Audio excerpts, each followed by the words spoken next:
Hola a todos.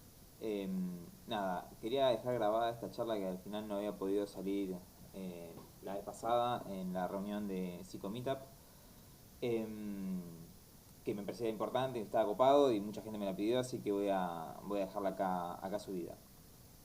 Bien, la idea de la charla, ¿sí? Era hablar sobre lo que es la terapia online, ¿sí?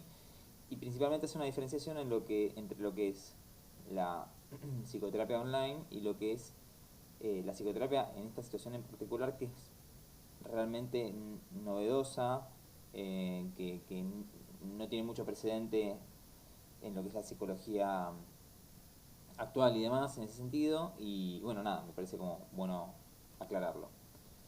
Em, ¿Qué es la psicoterapia online y qué implica? Bueno, hay que hacer una aclaración respecto de lo que es la terminología que hay, ¿sí? Porque eso nos va a permitir entender un montón de cosas, ¿sí? Por ejemplo, la psicoterapia online es un tipo de ciberterapia, ¿sí? Que está sustentada en internet y que fundamentalmente se hace por medio de videollamadas, ¿sí? El objetivo, ¿sí? De la ciberterapia es más amplio inclusive. Ya tenemos lo que es terapia online y lo que es las ciberterapias. Porque las ciberterapias incluyen la psicoeducación por medio de páginas web, el contacto por medio de email, WhatsApp o cualquier otra tecnología de información y comunicación, ¿sí?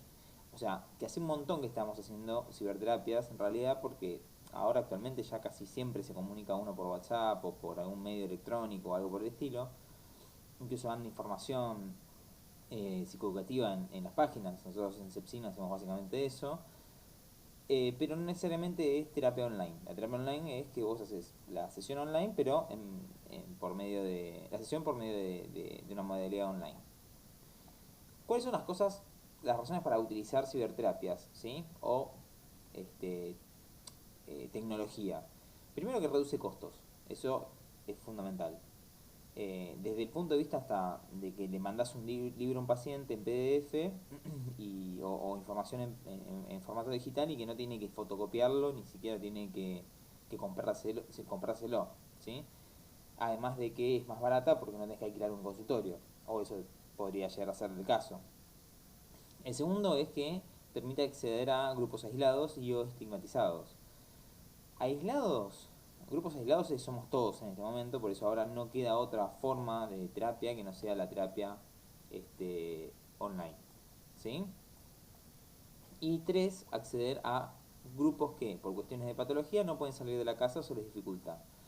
En caso de pacientes con agorafobia, a mí me ha pasado de que está buenísimo porque aprovechás para hacer un montón de técnicas y la persona no tiene que salir de la casa, con lo cual puedes hacer una desensibilización mucho más gradual que sacar una persona de su casa y llevarla al consultorio, o vos mismo tener que ir, que eso cuesta un montón porque tenés que viajar hasta el lugar, etcétera. Personas con discapacidad motriz, que por diversas razones se les dificulta la movilidad, o otro tipo de pacientes. Cuarto, favorece la continuidad de acceso, ¿sí? Previene recaídas o sirve para la fase de mantenimiento o seguimiento. Esto es, al no requerir viajar o hacer mucho más flexible la forma en la que vos pautás una modalidad, eh, está buenísimo. O sea, vos podés, por medio de un llamado por teléfono, podés por medio de un mensaje de texto, un mail o lo que sea, saber cómo viene tu paciente, el paciente que ya está o en seguimiento o en mantenimiento y vos tenés una continuidad en la cual te permite adelantarte a posibles recaídas o ajustar alguna que otra cosa que capaz cuando te alejas del tratamiento ves que le falta, ¿sí? Y cinco, potenciar la información recibida por los pacientes de parte de profesionales, ¿sí? Esto que decía yo antes de la psicoeducación. Estas charlas, por ejemplo, están buenísimas. Yo puedo ahora darle este tipo de charlas a un paciente y el paciente puede informarse cuando quiere, en el momento que tiene tiempo y demás. ¿Cuáles son las ventajas del uso de terapia de técnicas de información y comunicación? Primero, mayor control de la terapia por parte del participante, es más accesible el terapeuta y se puede responder en situaciones de crisis. ¿Sí? En situaciones de crisis está buenísimo porque podés responder más fácilmente.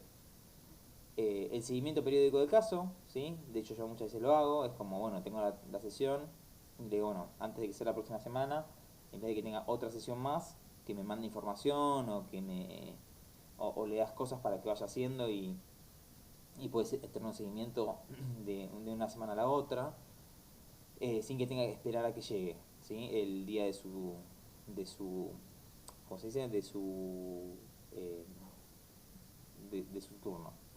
Después está el aumento de la capacidad de la atención, por esto de que es mucho más fácil arreglar un turno. Sirve para intervenciones específicas, esto es importantísimo. Por ejemplo, si vos tenés una persona, la otra vez lo hablaba con un amigo que es terapeuta, que es muy fácil, tipo, tenés al paciente haciendo una videollamada y le puedes decir, mostrame cómo está tu cuarto ordenado, ¿sí?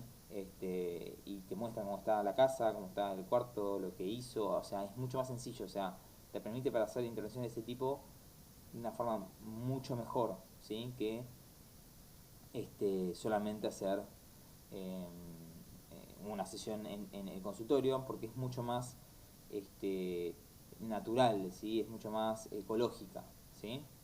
Después está la inmediatez a la hora de establecer contacto, ¿sí? Por ejemplo, ante una urgencia es mucho más inmediato porque no tenés que viajar, insisto.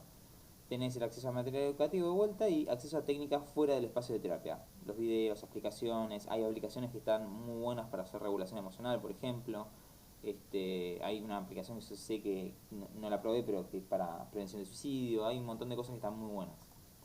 Ahora, hay cosas muy buenas y cosas que no, ¿sí? Por ejemplo, estas son las desventajas. Hay posibles fallos técnicos, ¿sí? Caída de sistema, fallos operativos o cosas por el estilo. De hecho, esta clase está siendo grabada así porque se me cortó la sesión se me cortó internet y no podía comunicarme con la gente. Después está dudas respecto a la eficacia debido al tiempo que llevan usándose, ¿sí? Se necesitan más investigaciones, principalmente las investigaciones que más es en Latinoamérica, digamos, ¿no? Esto es eh, en habla hispana. O sea, en Estados Unidos se hicieron varios estudios y hay un montón de evidencia a favor que después la voy a mostrar. Pero acá faltan todavía hacer investigación, con lo cual estaría muy bueno que se empiece a trabajar y hacer investigaciones en terapia online en Argentina. Hay algunas cosas hechas, pero estaría bueno que se siga haciendo. Después está el mantenimiento de los resultados a largo plazo, ¿sí? También lo mismo, falta de evidencia o la evidencia es parcial, ¿sí? Dependiendo de trastorno. Después, requisitos necesarios para el correcto manejo, como habilidades técnicas. Hay muchos pacientes que no tienen, y terapeutas que no tienen eh, el manejo de este tipo de aplicaciones. Y bueno, nada, eso genera una dificultad. Otra cosa más muy importante es la disminución de comportamiento no verbal. El 70% de la comunicación en general, más o menos, es de tipo no verbal, que son gestos, eh, cosas que, o sea, cosas que tienen que ver con cosas que no se dicen con palabras, sino que se muestran, ¿sí? En la comunicación por medio de gestos o movimientos o cosas de ese tipo, ¿sí? Después, la reacción frente a emergencias, ¿sí? Esto principalmente tiene que ver con, es una desventaja cuando vos lo que tenés es un paciente que está lejos, ¿sí? Tenés que tener una persona en el lugar que permita responder ante una emergencia, porque si vos tenés una persona, yo soy de Buenos Aires, tengo una persona que está trabajando, estoy trabajando en Córdoba, tiene que haber un sistema, o sea, tenés que plantear el hecho de que hay alguien que tiene que salvar o responder ante la emergencia o una forma de responder. Esto tiene que estar clarísimo desde el principio. No es algo que no se puede sondar, pero es algo que se tiene que tener en cuenta. Después, la dificultad para establecer si el profesional es calificado. O sea, hay mucha gente en internet hablando y no todas las personas que están en internet hablando realmente están calificadas, tienen experiencia y están bien formadas. Entonces esto es algo a tener en cuenta, ¿sí? Hay que pedir la matrícula del terapeuta, hay que tomarlo como referencia de algún lado. O sea, no puede ser que me lo recomienda mi vecino solamente, sino que esta persona tiene que estar, estar matriculada, o sea, ser psicóloga o psiquiatra, lo que sea, ¿sí? Pero tiene que estar calificado. Después existe el riesgo en que se produzcan efectos adversos durante la terapia, como dependencia, abandono, efectos contrarios o efectos nulos. La dependencia es cierto, o sea, muchas veces el hecho de que la facilidad de acceso a la comunicación es un problema, porque vos lo que tenés es un paciente que está acostumbrado a que vos respondas, ¿sí? Y muchas veces lo que pasa es que los pacientes piensan que vos tenés que responder todo el tiempo y ser incondicional. Y esto es falso, o sea, vos no podés ser incondicional porque es tu trabajo, ¿sí? Y porque además no siempre podés resolver todo, porque sos un ser humano. Entonces esto es algo que es muy importante para tener en cuenta. Yo hago más que nada foco en eso porque el resto tiene que ver con... bueno, es mucho más fácil abandonar la terapia porque cortaste el teléfono y ya está y no atendés más, pero también pueden no venir. ¿Sí? Y el resto son cosas que tienen que ver con efectos contrarios o efectos nulos, tienen que ver con esto. Igual la dependencia es lógica. Si vos tenés un paciente que te llama para regularse todo el tiempo, bueno, puede llegar a ser contraproducente porque puede no estar administrando las técnicas. Entonces hay que saber qué hacer cuando te llaman y tener un protocolo que sea claro, ¿sí? En DBT tenés mucho de eso y está muy bueno. Es un buen punto, ¿sí? Y después está la cuestión de la privacidad. La cuestión de la privacidad actualmente es lo más complejo. De hecho, muchos pacientes en el momento este de aislamiento no pueden mantener el tratamiento porque no tienen privacidad. O sea, no tienen un lugar para estar tranquilos. Eso por un lado. Y por el otro, el hecho de que los medios de comunicación, o sea, las herramientas de comunicación, o sea, pasó con Zoom, ¿sí? Que hay gente que se puede meter en los lugares y vos tenés que asegurarle al paciente la privacidad. Entonces, eso es importante, el tipo de técnica que vas a usar, ¿sí? Y a quién se lo das. Ahora, hay formas, por ejemplo, de lo más difícil es lo que compensa la forma de compensar la distancia física. Hay un montón de cosas para tener en cuenta si vos vas a administrar una terapia online, ¿sí? Una es hacer más deliberada, explícita y hasta exagerada la comunicación no verbal. ¿Para qué? Para que sea más obvia y que se pueda hablar mejor, ¿sí? Entonces, no perdés tanto en comunicación. Lo siguiente es realizar un gran número de preguntas acerca de la conducta no verbal, ¿sí? De los clientes, no suponerlo, ¿sí? Sino preguntarlo, para poder clarificar lo que está pasando y lo que está pasando. Tres, si es posible que haya un primer contacto cara a cara. En muchos casos esto se puede hacer y está muy bueno que se haga y después se mantiene por medio de terapia a distancia. Porque el ver al paciente te da mucha información, ¿sí? Aparte, genera un mejor vínculo. O sea, muchos de estos estudios están hechos en Estados Unidos y el inconveniente que tenemos es que somos culturas distintas. Nosotros somos mucho más cercanos, necesitamos mucho más contacto físico, ¿sí? Entonces no es igual, no es equiparable. Habría que hacer más estudios acá para poder comparar esto. 4. Mantenerse consciente y atento a los retrasos en la comunicación, ¿sí? Esto es algo que es muy tedioso, ¿sí? Porque hay mucha demanda atencional del terapeuta, te quema la cabeza, la verdad es esa. Estás sobre o sea, te sobrepasa la necesidad de información que vos tenés que estar procesando en el momento y lo que tenés que estar atento. Es mucho más exigente y de hecho muchos profesionales conocidos, amigos, estamos muy de acuerdo todos en el hecho de que es mucho más demandante, ¿sí? Te quema la cabeza, porque tenés que estar todo el tiempo tratando de que no se pierda y muchas veces se pierden cosas por esto de que se cortó el audio o cosas por el estilo. 5. En el caso de problemas técnicos se tiene que realizar una llamada por teléfono, esto es, hoy me pasó, eh, no andaba la videollamada y en un momento fue tipo, bueno, llamo por teléfono, ya está, ¿sí? Y 6, programar la sesión, aplicado también a la terapia en vivo. Esto es una cosa que se aclara, pero el hecho de programar la sesión, esto es ordenarla. Bueno, primero vamos a hablar de esto, después vamos a hablar de esto, después vamos a hablar de esto, ¿sí? O primero vamos a trabajar esto y vamos a ver, te voy a dar técnicas de este tipo, y después rechequeas a ver qué onda. O sea, organizar la sesión, que no sea un caos, porque es más común que esto se desvirtúe, digamos, para decirlo de alguna manera. Ahora, ¿cuáles son los estudios que mostraron evidencia, ¿sí? De terapia online? Hay un montón, si se fijan son la gran mayoría. Trastornos de ansiedad y estudios hechos y muestran eficacia. Trastornos depresivos, trastornos cerebrales, trastornos alimentarios, abuso de sustancias, trastornos psicóticos, psicopatología infantil y otros. O sea, si se fijan hay mucho estudio, no es que no tiene evidencia, tiene muchísima evidencia de funcionamiento, pero hay que tener en cuenta lo que dije antes. Ahora, yo lo aclaré al principio y medio como lo adelanté. Una cosa es la terapia online y otra cosa es lo que está pasando actualmente. Actualmente es una situación muy peculiar, ¿sí? Entonces la terapia online no es igual que lo que podría haber sido en otra situación. De hecho, a mí me pasa con los pacientes con los que yo ya vengo trabajando online que también se tuvo que modificar. Es diferente en muchos casos, ¿sí? A un tratamiento de modificación de conducta, ¿sí? En este momento estamos haciendo principalmente un trabajo de acompañamiento en situación de crisis. ¿A qué va con esto? Es que hay muchas cosas que no se pueden hacer. Si yo tengo un paciente que tiene que hacer activación conductual, y tiene que salir a caminar de la casa, y tiene que contactarse con gente, tiene que moverse, tiene que hacer un montón de cosas, o sea, socializar o lo que fuere, es mucho más complicado que lo haga ahora que antes, digamos. Si no estuviéramos en aislamiento, esto sería mucho más sencillo. Entonces, muchas cosas de modificación de conducta ahora están medio en stand-by. Una persona que le digo, bueno, tiene que buscar trabajo, ¿cómo hago para que busque trabajo ahora en esta situación? Lo más probable es que lo que tenga que hacer es que mantenga el trabajo o un montón de cosas de ese tipo. O sea, no es tan sencillo. O sea, eso es producto del aislamiento y no es producto de la terapia online, claramente, ¿no? Después, ¿qué pasa? ¿Qué hubo con todo esto del COVID? Preocupación no patológica, lo cual lleva a ataques de ansiedad. Hay un montón de gente que no tuvo ataques de ansiedad hasta el momento, está teniendo preocupación y está teniendo ataque de pánico. Y eso es lógico, es lo más común del mundo, o sea, es comprensible. Esto es una situación que está por fuera de todo lo que nosotros podemos hacer, ¿sí? Es lógico, yo también estoy preocupado y soy terapeuta, eso yo se lo digo a mis pacientes, todos estamos preocupados, está bien, o sea, es lo que pasa, digamos, lo que sí, como expliqué en la charla de estrés, hay cosas para que esa preocupación y ese estrés sean adecuados y no sobrepasen los límites que uno de la salud, digamos, ¿no? Después, lo que yo decía antes, falta de intimidad, o sea, actualmente la privacidad es mucho más difícil, por eso es mucho más difícil a veces hacer terapia. Muchos pacientes bajan la cantidad de consultas por eso, porque no tienen dónde hablar. Hay pacientes que me hablan desde el auto, por poner un ejemplo, porque no tienen lugar en la casa.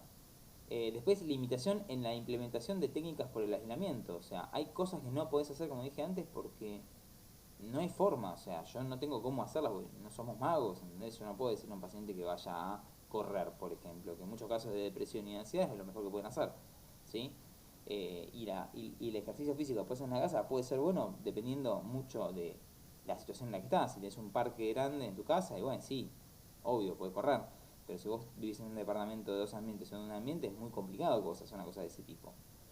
Después, disminución abrupta de los reforzadores, ¿sí? Lo cual lleva a angustia, es sintomatología depresiva, que en este caso es lógico, o sea, eh, de golpe, de un momento a otro, nos arrancaron todos los reforzadores, muchos reforzadores, ¿sí? La mayoría de los reforzadores son sociales en muchas personas, en otras personas no tanto, y eso se ve, impacta en la persona y hace que una persona tenga sintomatología de angustia y de depresión, ¿sí? Lo cual no quiere decir que esté deprimida todavía, ¿ok? Eh, pero sí que se puede trabajar y que se tiene que tratar. Esto es, eh, bueno, hablar con gente, o sea, tratar de transformarlo de otra manera, pero no estamos en una situación ideal, esto no es normal, entonces tampoco está bueno pensarlo en esos términos, está bueno pensarlo en, bueno, ¿qué puedo hacer en esta situación? ¿Sí? Después, desorganización de los ritmos biológicos y comportamentales. Esto es típico, la mayoría de la gente se está acostando a cualquier hora, se está levantando a cualquier hora y no está manteniendo una rutina, porque muchas de las cosas que te mantienen la rutina son eventos externos. Bueno, tengo que prepararme porque tengo que salir, ¿sí? Porque tengo que hacer tal cosa, porque tengo que hacer tal otra. Entonces, los eventos externos de lo que va pasando te marcan un ritmo. Bueno, estos ritmos no están, ¿sí? Y eso es un problema, ¿sí? Aviso que lo de ritmo comportamental es un invento mío, ¿ok? No es que está escrito. Lo de ritmo biológico sí, y hay un montón de bibliografía al respecto, ¿sí? Que es esto de los ritmos circadianos, infradianos, ultradianos y demás, ¿ok? Y eso también se ven afectados porque la gente se está acostando más tarde. Eh, Después, terapeutas en vulnerabilidad. Esto es fundamental. Los terapeutas también estamos en vulnerabilidad. No somos He-Man, no somos Superman. Estamos vulnerables.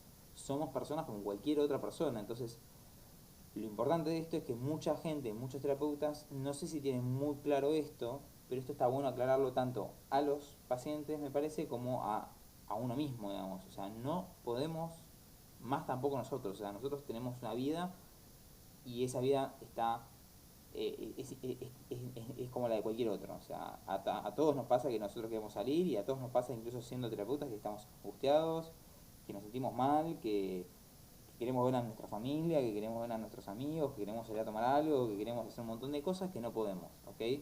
Entonces, el hecho de que los terapeutas también están en vulnerabilidad es súper importante. Y además estamos limitados porque estamos en vulnerabilidad y ni siquiera podemos salir a ayudar a nuestros pacientes o acompañarlos. Entonces es muy complicado eso. Después, por último, está el riesgo con la información que apunta a la Opportun Crisis. Esto es un chiste de los Simpsons, lo de Opportun Crisis, y tiene que ver con el hecho de que hay mucha gente que dice, bueno, si no saliste de la cuarentena habiendo aprendido un idioma o leyendo un libro o lo que sea, no serviste para nada. Lo cual es falso. Está perfecto si te pasaste una semana llorando porque no aguantas más. O sea, está todo bien, muchachos. O sea, si te sentís mal y está bárbaro. Es normal, es comprensible. Ahora, ¿qué haces de ahora en adelante, ok? Pero no esto de el éxito todo el tiempo. El éxito, hay que ser re positivo, hay que estar re bien, hay que... No, no, no, eso no funciona, no sirve y encima es iatrogénico, es muy malo, ¿sí? Porque te pone estándares que no puedes alcanzar. Y si quieren saber del tema, vean la charla de postergación que también está. Básicamente, esta es la bibliografía que usé, ¿sí? Que la pueden googlear y buscar. eh, y el resto la última diapositiva es puramente mía. Nada, eso. Quería dejar esta charla abierta. Obviamente pueden hacernos preguntas por Sepsin. Voy a decirle a los chicos de nuevo transmitiendo que si pueden que la suban. Y nada, les agradezco un montón y les mando un abrazo grande a todos. Chau, chau.